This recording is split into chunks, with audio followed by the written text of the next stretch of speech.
साथियों, हाजिर एक हो रिपोर्ट लाके चैनल रितेश लखी अनप्लग की मेरी आज की ये रिपोर्ट रहेगी हिंदी में, क्योंकि आज मैं बात करूंगा उत्तर भारत के राज्यों, खास तौर पर हरियाणा, दिल्ली, एनसीआर और कुछ हद तक पंजाब में एक्टिव कुछ ऐसे हरियाणा आधारित क्रिमिनल गैंगस्टर्स और उनके सरगनाओं की गिरफ्तारी के बारे में, जो कि हुई हैं विदेशों में। अमेरिका और कुछ अन्य मुल्क से हुई उन सरगनाओं की गिरफ्तारी जो कि इन प्रदेशों, इन राज्यों में हो रही आपराधिक घटनाओं और गतिविधियों को रोकने में एक बहुत निर्णायक पड़ाव मानी जा सकती हैं।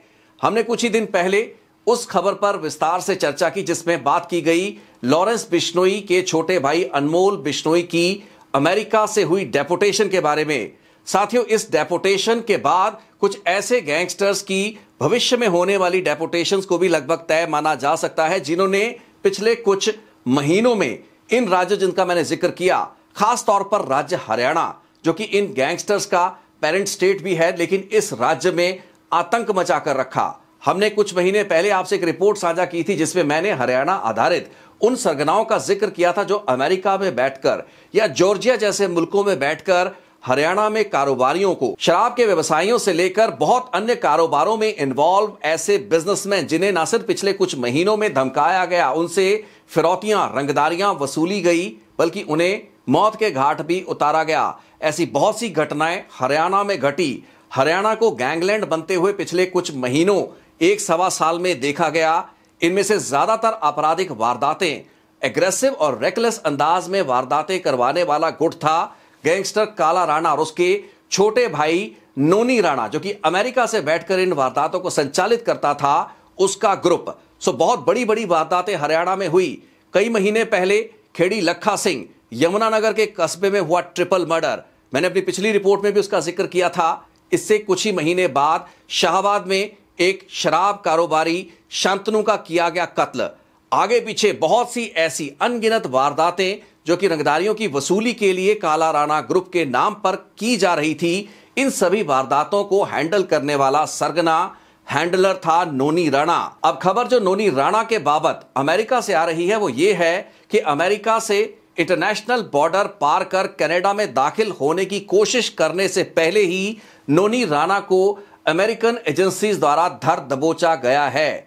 यानी कि काला राणा का छोटा भाई नोनी राणा गिरफ्तार कर लिया गया है। यह बहुत बड़ी डेवलपमेंट हरियाणा के लिहाज से है। हरियाणा, दिल्ली, एनसीआर जहां वारदातों की एक लड़ी इस गैंग ने, इस ग्रुप ने लगा ली थी, यहां तक कि पंजाब में बहुत सी ऐसी वारदातें पिछले कुछ महीनों में हुई हैं जिन वारदातों के पीछे फिरौतियां वसूलने की इसी गैंग काला राणा और नोनी राणा के प्रयास थे।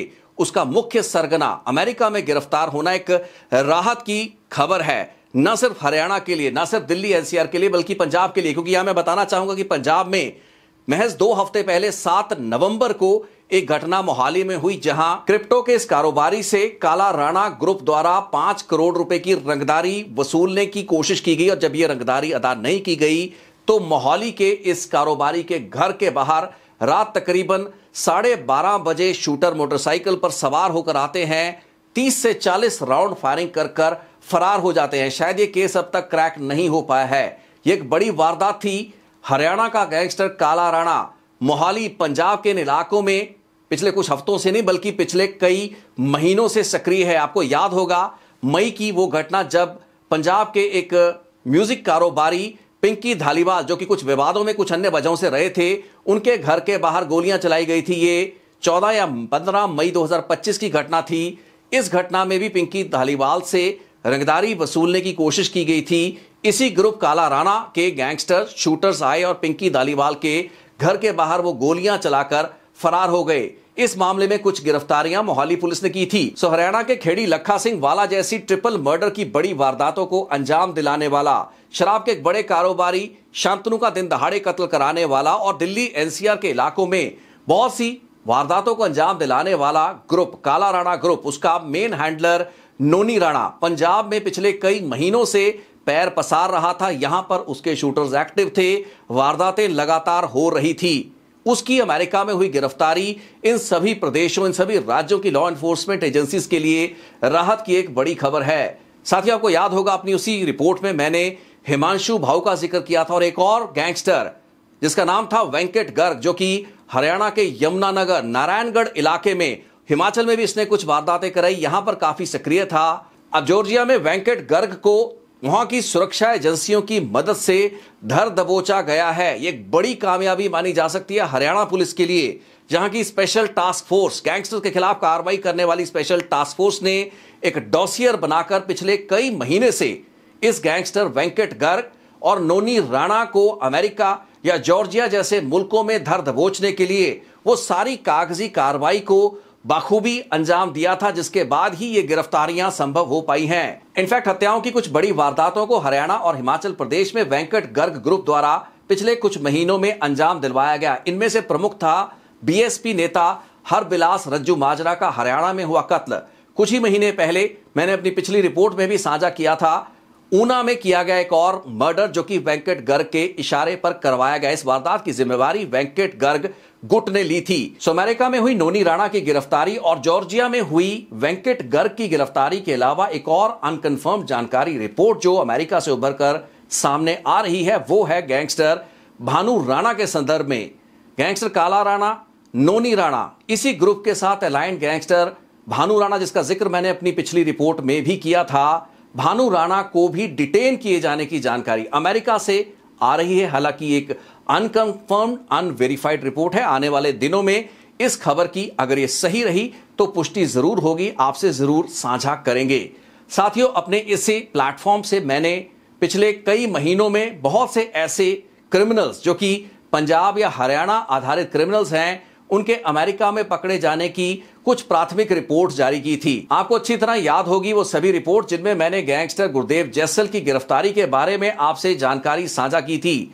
इसके अलावा कौशल चौधरी ग्रुप के दो सरगनाओं, दो क्रिमिनल हैंडलर्स, दिनेश गांधी उर्फ दिनेश शर्मा और सौरभ गोडोली, जो कि कौशल चौधरी का रिश्तेदार है, इन दोनों की डिटेंशन, इन दोनों की गिरफ्तारी और गुरदेव जैसल से इस ग्रुप के हुए झगड़े के संदर्भ में भी मैंने अपनी रिपोर्ट्स आपसे शेयर की थी। इसके अलावा हरियाणा आधारित करनाल असंध इलाके में फिरौतियां और रंगदारियां वसूलने वाला एक और gangster Daler Kotia immigration and customs enforcement यानी कि आइस की कस्टडी में पहुंच चुका है और जेल में आपस में इनके झगड़े चल रहे हैं। तो हरियाणा आधारित ये तीन कुख्यात गैंगस्टर दिनेश गांधी, सौरभ गडोली, दलेर कोटिया, इसके अलावा गुरदेव जैसल, ये सभी इस वक्त अमेरिका की कैलिफोर्निया की जेलों में हैं। गिरफ्तार हरियाणा और पंजाब के क्रिमिनल्स की यही फहरिस्त और लंबी हुई है। अब नए नाम नोनी राणा और पॉसिबली भानु राणा के जुड़ चुके हैं।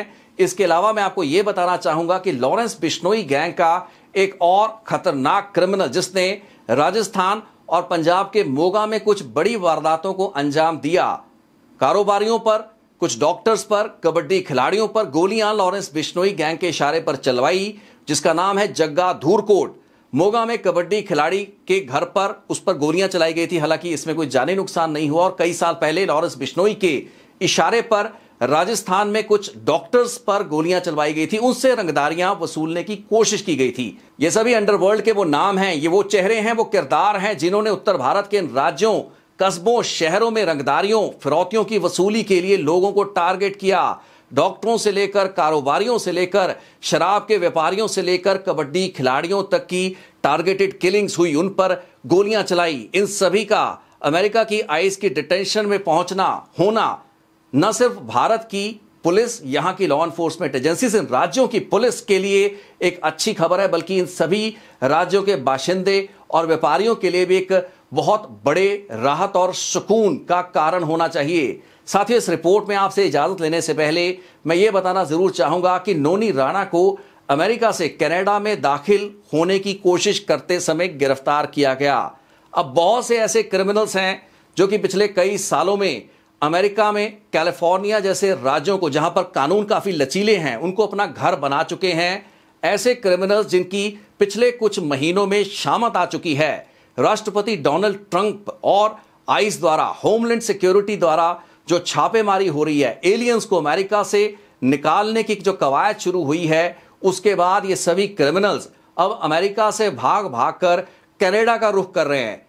अब यहां पर एक इंपॉर्टेंट बारीक ऑब्जर्वेशन का पॉइंट यह है कि भारत और अमेरिका की जांच एजेंसियों में, लॉ एनफोर्समेंट एजेंसीज में जो तालमेल है, उसके चलते ये सारी कार्रवाई संभव हो पा रही है। यही कारण है कि वो गैंगस्टर जो कि हरियाणा जैसे, दिल्ली एनसीआर जैसे प्रदेशों के लिए एक बड़ी सरदर्द बने हुए थे, अब से कुछ हफ्ते पहले तक वो सारे के सारे आइस, अमेरिका की लॉ एनफोर्समेंट एजेंसीज की डिटेंशन में पहुंच चुके हैं। लेकिन यही बात अगर कनाडा के संदर्भ में की जाए या सोची जाए तो वहां पर स्थिति बिल्कुल विपरीत है।